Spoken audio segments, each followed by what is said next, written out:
The Giver by Lois Lowry, Day 7. Jonas sighed. It was of no use. Of course Asher couldn't understand. "I accept your apology, Asher," he said wearily. "Do you want to go for a ride along the river, Jonas?" Fiona asked, biting her lip with nervousness. Jonas looked at her. She was so lovely. For a fleeting instant he thought he would like nothing better than to ride peacefully along the river path, laughing and talking with his gentle female friend, but he knew that such times had been taken from him now. He shook his head. After a moment his two friends turned and went to their bikes. He watched as they rode away. Jonas trudged to the bench beside the storehouse and sat down, overwhelmed with feelings of loss. His childhood, his friendships, his carefree sense of security, all these things seemed to be slipping away. With his new heightened feelings, he was overwhelmed by sadness at the way the others had laughed and shouted, playing at war. But he knew that they could not understand why, without the memories. He felt such love for Asher and for Fiona, but they could not feel it back without the memories, and he could not give them those. Jonas knew with certainty that he could change nothing. Back in the dwelling, that evening, Lily chatted merrily about the wonderful holiday she had had, playing with her friends, having her midday meal out of doors, and she confessed, sneaking a very short try on her father's bicycle. "I can't wait till I get my very own bicycle next month. Father's is too big for me. I fell," she explained matter-of-factly. "Good thing Gabe wasn't in the child seat." "A very good thing," Mother agreed, frowning at the idea of it. Gabriel waved his arms at the mention of himself. He had begun to walk just the week before. The first steps of a new child were always the occasion for celebration at the nurturing center, Father said, but also for the introduction of a discipline wand. Now Father brought the slender instrument home with him each night, in case Gabriel misbehaved. But he was happy and easy-going toddler. Now he moved unsteadily across the room, laughing. "Gay!" he chirped. "Gay!" It was the way he said his own name. Jonas brightened. It had been a depressing day for him after such a bright start, but he set his glum thoughts aside. He thought about starting to teach Lily to ride so that she could speed off proudly after her ceremony of 9, which would be coming soon. It was hard to believe that it was almost December again, that almost a year had passed since he had become a 12. He smiled as he watched the new child plant one small foot carefully before the other, grinning with glee at his own steps as he tried them out. "I want to get to sleep early tonight," Father said. "Tomorrow's a busy day for me. The twins are being born tomorrow, and the test results show that they're identical. One for here, one for elsewhere," Lily chanted. "One for here, one for elsewhere." "Do you actually take it elsewhere, Father?" Jonas asked. "No, I just have to make the selection. I weigh them, hand the larger over to a nurturer who's standing by, waiting, and then I get the smaller one all cleaned up and comfy. Then I perform a small ceremony of release, and..." He glanced down, grinning at Gabriel. "Then I wave bye-bye," he said, in the special sweet voice he used when he spoke to the new child. He waved his hand in the familiar gesture. Gabriel giggled and waved bye-bye back to him. "Somebody else comes to get him? Somebody from elsewhere?" "That's right, Jonas Bonus." Jonas rolled his eyes in embarrassment that his father had used a silly pet name. Lily was deep in thought. What if they give the little twin a name in elsewhere? A name like, maybe Jonathan?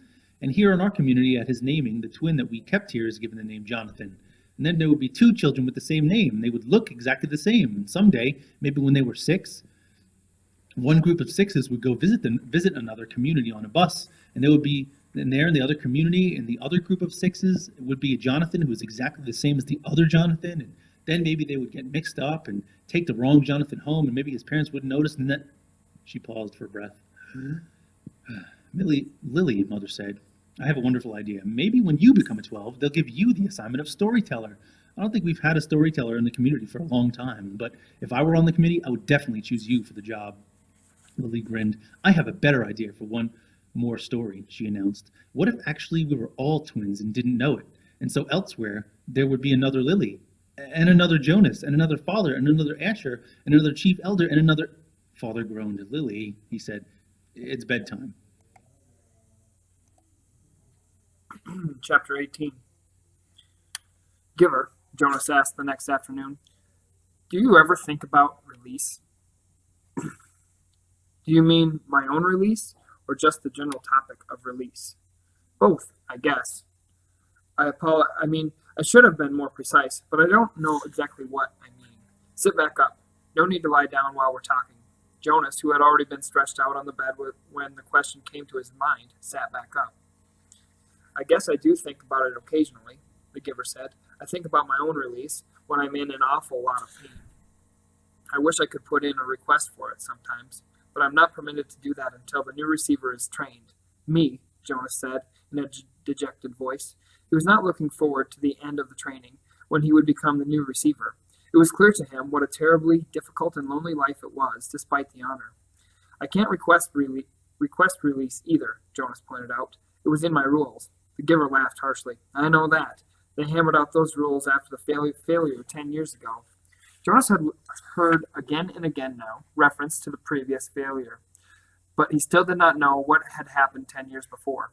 Giver, he said, tell me what happened, please. The giver shrugged. On the surface, it was quite simple. A receiver to be was selected the way you were.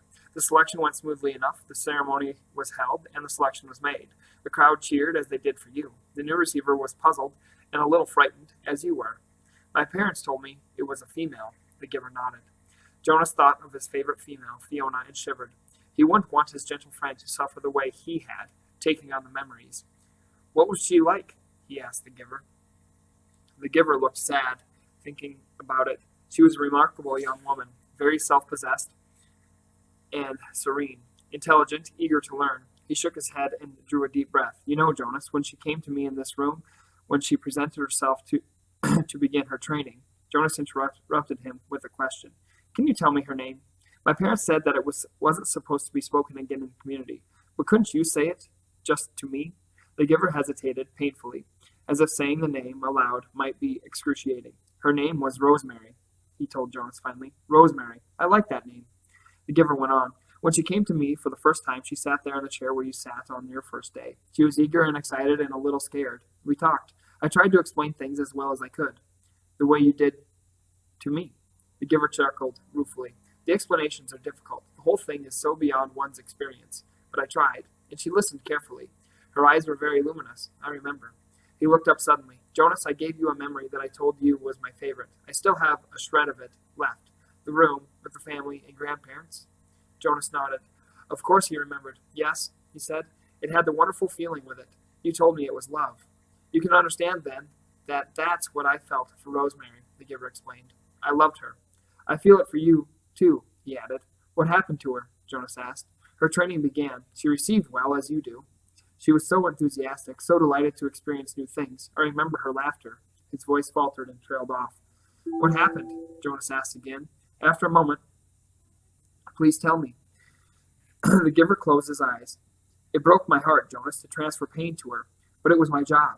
It was what I had to do, the way I've had to do it to you. The room was silent. Jonas waited. Finally, the giver continued.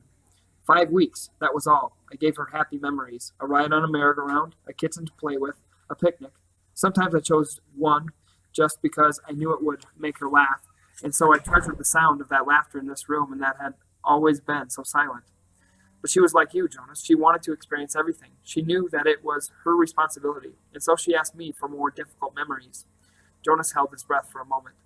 You didn't give her war, did you? Not after just 5 weeks. The giver shook his head and sighed. No, I didn't give her physical pain, but I gave her loneliness, and I gave her loss. I transferred a memory of a child taken from its parents. That was the first one. She appeared stunned at its end. Jonas swallowed. Rosemary and her laughter had begun to seem real to him, and he pictured her looking up from the bed of memories, shocked. The giver continued. I backed off, gave her more little delights, but everything changed once she knew about pain. I could see it in her eyes. She wasn't brave enough? Jonas suggested. The giver didn't respond to the question. She insisted that I continue, that I not spare her. She said it was her duty, and I knew, of course, that she was correct. I couldn't bring myself to inflict physical pain on her, but I gave her anguish of many kinds, poverty and hunger and terror. I had to, Jonas. It was my job, and she had been chosen. The giver looked at him imploringly. Jonas stroked his hand. Finally, one afternoon, we finished for the day. It had been a hard session. I tried to finish, as I do with you, by transferring something happy and cheerful. But the times of laughter were gone by then. She stood up very silently, frowning, as if she were making a decision. Then she came over to me and put her arms around me. She kissed my cheek. As Jonas watched, the giver stroked his own cheek, recalling the touch of Rosemary's lips 10 years before. She left here that day, left this room, and did not go back to her dwelling. I was notified by the speaker that she had gone directly to the chief elder and asked to be released. But it's against the rules. The receiver in training can't apply for It's in your rules, Jonas, but it wasn't in hers. She asked for release, and they had to give it to her. I never saw her again. So that was the failure, Jonas thought. It was obvious that it saddened the giver very deeply, but it didn't seem such a terrible thing after all, and he, Jonas, would never have done it, never have requested release, no matter how difficult his training became. The giver needed a successor, and he had been chosen. A thought occurred to Jonas. Rosemary had been released very early in her training. What if something happened to him, Jonas? He had a whole year's worth of memories now. Giver, he asked, I can't request release, I know that. But what if something happened? An accident? What if I fell into the river, like the little four, Caleb did? Well, that doesn't make sense because I'm a good swimmer. But what if I couldn't swim and fell into the river and was lost? Then there wouldn't be a new receiver, but you would already have given away an awful lot of important memories. So even though they would select a new receiver, the memories would be gone, except for the shreds that you have left of them. And then what if... He started to laugh suddenly. I sound like my sister, Lily, he said, amused at himself. The giver looked at him gravely. You just stay away from the river, my friend, he said. The community lost Rosemary after 5 weeks, and it was a disaster for them. I don't know what the community would do if they lost you. Why was it a disaster? I think I mentioned to you once, the giver reminded him, that when she was gone, the memories came back to the people. If you were to be lost in the river, Jonas, your memories would not be lost with you. Memories are forever. Rosemary had only those 5 weeks' worth, and most of them were good ones, but there were those few terrible memories, the ones that had overwhelmed her. For a while they overwhelmed the community. All those feelings. They'd never experienced that before. I was so devastated by my own grief at her loss, and my own feeling of failure, that I didn't even try to help them through it. I was angry, too. The giver was quiet for a moment, obviously thinking. You know, he said finally, if they lost you, with all the training you've had now, they'd have all those memories again themselves. Jonas made a face. They'd hate that. They certainly would. They wouldn't know how to deal with it at all. The only way I deal with it is by having you there to help me. Jonas pointed out with a sigh. The giver nodded. I suppose, he said slowly, that I could. You could what? The giver was still deep in thought. After a moment he said, if you floated off in the river, I suppose I could help the whole community the way I've helped you. It's an interesting concept. I need to think about it some more. Maybe we'll talk about it again sometime, but not now. I'm glad you're a good swimmer, Jonas, but stay away from the river. He laughed a little, but the laughter was not light-hearted. His thoughts seemed to be elsewhere, and his eyes were very troubled. Chapter 19. Jonas glanced at the clock. There was so much work to be done, always, that he and the giver seldom simply sat and talked the way they just had. I'm sorry that I wasted so much time with my questions, Jonas. I was only asking about release because my father is releasing a new child today, a twin. He has to select one and release the other one. They do it by weight. Jonas looked at the clock. Actually, I suppose he's already finished. I think it was this morning. The giver's face took a solemn look. I wish they wouldn't do that, he said quietly, almost to himself. Well, they can't have two identical people around. Think how confusing it would be, Jonas chuckled. I wish I could watch, he added, as an afterthought. He liked the thought of seeing his father perform the ceremony and making the little twin clean and comfy. His father was such a gentle man.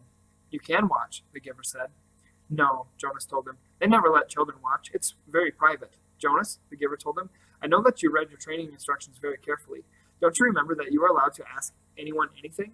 Jonas nodded. Yes, but, Jonas, when you and I have finished our time together, you will be the new receiver. You can read the books. You'll have the memories. You have access to everything. It's part of your training. If you want to watch a release, you have simply to ask. Jonas shrugged. Well, maybe I will, then. But it's too late for this one. I'm sure it was this morning. The giver told him then something he had not known. All private ceremonies are recorded. They're in the Hall of Closed Records. Do you want to see this morning's release? Jonas hesitated. He was afraid that his father wouldn't like it if he watched something so private. I think you should, the giver told him firmly. All right then, Jonas said. Tell me how. The giver rose from his chair, went to the speaker on the wall, and clicked the switch from off to on. The voice spoke immediately. Yes, receiver. How may I help you? I would like to see this morning's release of the twin. One moment, receiver.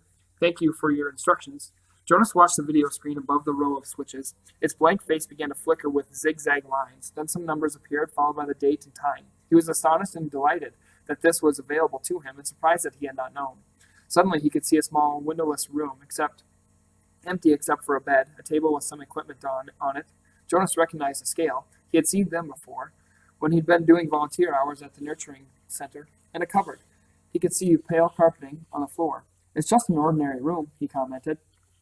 I thought maybe they'd have it in the auditorium so that everybody could come. All of the old go to the ceremonies of release, but I suppose that when it's just a newborn, they don't. Shh, the giver said, his eyes on the screen. Jonas's father, wearing his nurturing uniform, entered the room, cradling a tiny new child wrapped in a soft blanket in his arms. A uniformed woman followed through the door, carrying a second new child wrapped in a similar blanket. That's my father, Jonas found himself whispering as if he might wake the little ones if he spoke aloud. And the other nurturer is his assistant. She's still in training, but she'll be finished soon. The two nurturers unwrapped the blankets and laid the identical newborns on the bed. They were naked. Jonas could see that they were males. He watched fascinated as his father gently lifted one and then the other to the scale and weighed them. He heard his father laugh. Good, his father said to the woman. I thought for a moment that they might both be exactly the same. Then we'd have a problem. But this one, he handed one, after rewrapping to the assistant, is 6 pounds even, so you can clean him up and dress him and take him over to the center. The woman took the new child and left through the door she had entered. Jonas watched as his father bent over the squirming new child on the bed. And you, little guy, you're only 5 pounds 10 ounces. A shrimp. That's the special voice he uses with Gabriel, Jonas remarked, smiling. Watch, the giver said. Now he cleans him up and makes him comfy, Jonas told him. He told me. Be quiet, Jonas, the giver commanded in a strange voice. Watch. Obediently, Jonas concentrated on the screen, waiting for what would happen next. He was especially curious about the ceremony part. His father turned and opened the cupboard. He took out a syringe and a small bottle. Very carefully, he inserted the needle into the bottle and began to fill the syringe with a clear liquid. Jonas winced sympathetically.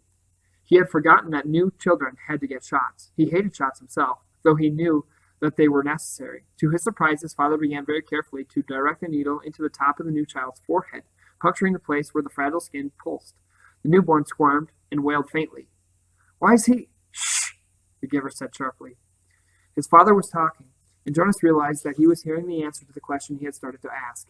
Still, in the special voice, his father was saying, I know, it hurts, little guy, but I have to use a vein, and the vein in your arms are still too teeny-weeny. He pushed the plunger very slowly, injecting the liquid into the scalp vein until the syringe was empty. All done. That wasn't so bad, was it? Jonas heard his father say cheerfully. He turned aside and dropped the syringe into a waste receptacle. Now, he cleans him up and makes him comfy, Jonas said to himself, aware that the giver didn't want to talk during the little ceremony. As he continued to watch the new child, no longer crying, moved his arms and legs in a jerking motion. Then he went limp. His head fell to the side, his eyes half open. Then he was still. With an odd, shocked feeling, Jonas recognized his gestures and posture and expression. They were familiar. He had seen them before, but he couldn't remember where. Jonas stared at the screen, waiting for something to happen, but nothing did.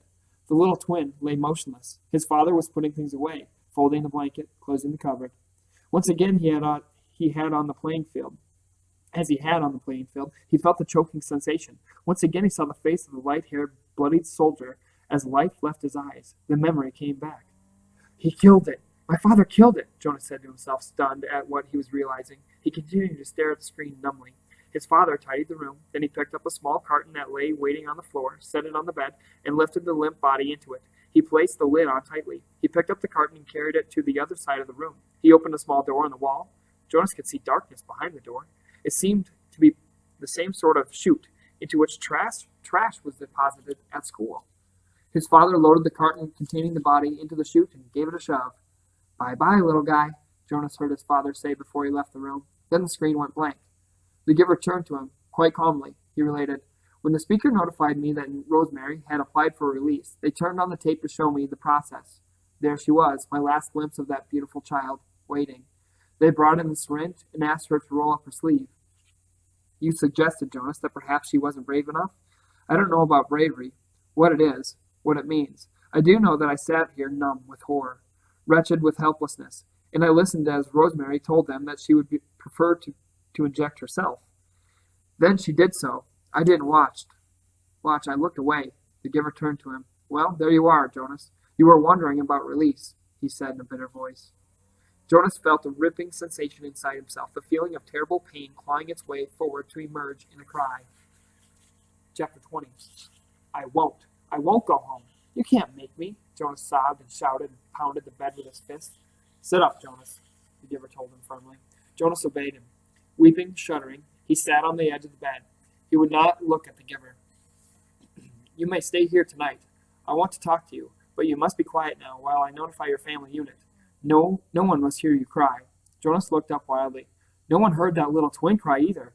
No one but my father." He collapsed in sobs again. The giver waited silently. Finally, Jonas was able to quiet himself, and he sat huddled, his shoulders shaking. The giver went to the wall speaker and clicked the switch to on. "Yes, receiver. How may I help you?" "Notify the new receiver's family unit that he will be staying with me tonight for additional training." "I will take care of that, sir. Thank you for your instructions," the voice said. "I will take care of that, sir. I will take care of that, sir," Jonas mimicked in a cruel, sarcastic voice. "I will do whatever you like, sir. I will kill people, sir. Old people, small, newborn people. I'd be happy to kill them, sir. Thank you for your instructions, sir. How may I help you?" He couldn't seem to stop. The giver grasped his shoulders firmly. Jonas fell silent and stared at him. "Listen to me, Jonas. They can't help it. They know nothing. You said that to me once before. I said it because it's true. It's the way they live. It's the life that was created for them. It's the same life that you would have if you had not been chosen as my successor." "But he lied to me," Jonas wept. "It's what he was told to do, and he knows nothing else." "What about you? Do you lie to me too?" Jonas almost spat the question at the giver. "I am empowered to lie, but I have never lied to you." Jonas stared at him. "Release is always like that? For people who break the rules 3 times? For the old? Do they kill the old too?" "Yes, it's true." "And what about Fiona? She loves the old. She's in training to care for them. Does she know yet? What will she do when she finds out? How will she feel?" Jonas brushed wetness from his face with the back of one hand. "Fiona is already being trained in the fine art of release," the giver told him. "She's very efficient at her work. Your red-haired friend. Feelings are not part of the life she's learned." Jonas wrapped his arms around himself and rocked his own body back and forth. "What should I do? I can't go back. I can't." The giver stood up. "First, I will order our evening meal. Then we will eat." Jonas found himself using the nasty, sarcastic voice again. "Then we'll have a sharing of feelings." The giver gave a rueful, anguished, empty laugh. "Jonas, you and I are the only ones who have feelings. We've been sharing them now for almost a year." "I'm sorry, giver," Jonas said miserably. "I don't mean to be so hateful. Not to you." The giver rubbed Jonas's hunched shoulders. "And after we eat," he went on, "we'll make a plan." Jonas looked up, puzzled. "A plan for what?" There's nothing we can do. It's always been this way. Before me, before you, before the ones who came before you, back and back and back." His voice trailed the familiar phrase. "Jonas," the giver said, after a moment, "it's true that it has been this way for what seems forever, but the memories tell us that it has not always been. People felt things once. You and I have been part of that, so we know. We know that they once felt things like pride and sorrow and love," Jonas added, remembering the family scene that had so affected him, "and pain," he thought of again, of the soldier. "The worst part of holding the memories is not the pain, it's the loneliness of it. Memories need to be shared." "I've started to share them with you," Jonas said, trying to cheer him. "That's true, and having you here with me over the past year has made me realize that things must change. For years I felt that they should, but it seemed so hopeless. Now for the first time I think there might be a way," the giver said slowly. "And you brought it to my attention." Barely. He glanced at the clock. 2 hours to go. Jonas watched him and listened. It was late at night now. They had talked and talked. Jonas sat wrapped in a robe belonging to the giver, the long robe that only elders wore. It was possible, what they had planned, barely possible. If it failed, he would very likely be killed. But what did that matter? If he stayed, his life was no longer worth living. "Yes," he told the giver, "I'll do it. I think I can do it. I'll try anyway, but I want you to come with me." The giver shook his head. "Jonas," he said, "the community has depended all these generations back and back and back on a resident receiver to hold their memories for them. I've turned over many of them to you in the past year, and I can't take them back. There's no way for me to get them back if I have given them. So if you escape, once you are gone, and Jonas, you know that you can never return." Jonas nodded solemnly. It was the terrifying part. "Yes," he said, "I know, but if you come with me." The giver shook his head and made a gesture to silence him. He continued, "If you get away, if you get beyond, if you get to elsewhere, it will mean that the community has to bear the burdens themselves of the memories you had been holding for them. I think they can, and that will require some wisdom, but it will be desperately hard for them. When we lost Rosemary 10 years ago and her memories returned to the people, they panicked, and those were such few memories compared to yours. When your memories return, they'll need help. Remember how I helped you in the beginning when the receiving of memories was new to you?" Jonas nodded. It was scary at first, and it hurt a lot. You needed me then, and now they will. It's no use. They'll find someone to take my place. They'll choose a new receiver. There's no one ready for training, not right away. Oh, they'll speed up the selection, of course, but I can't think of another child who has the right qualities. There's a little female with pale eyes, but she's only a 6. That's correct. I know the one you mean. Her name is Catherine, but she's too young, so they will be forced to bear those memories. I want you to come, Giver, Jonas pleaded. No, I have to stay here, the Giver said firmly. I want to, Jonas. If I go with you, and together we take away all their protection from the memories, Jonas, the community will be left with no one to help them. They'll be thrown into chaos. They'll destroy themselves. I can't go. Giver, Jonas suggested, you and I don't need to care about the rest of them. The Giver looked at him with a questioning smile. Jonas hung his head. Of course they needed to care. It was the meaning of everything. And in any case, Jonas, the Giver sighed, I wouldn't make it. I'm very weakened now. You know that I no longer see colors?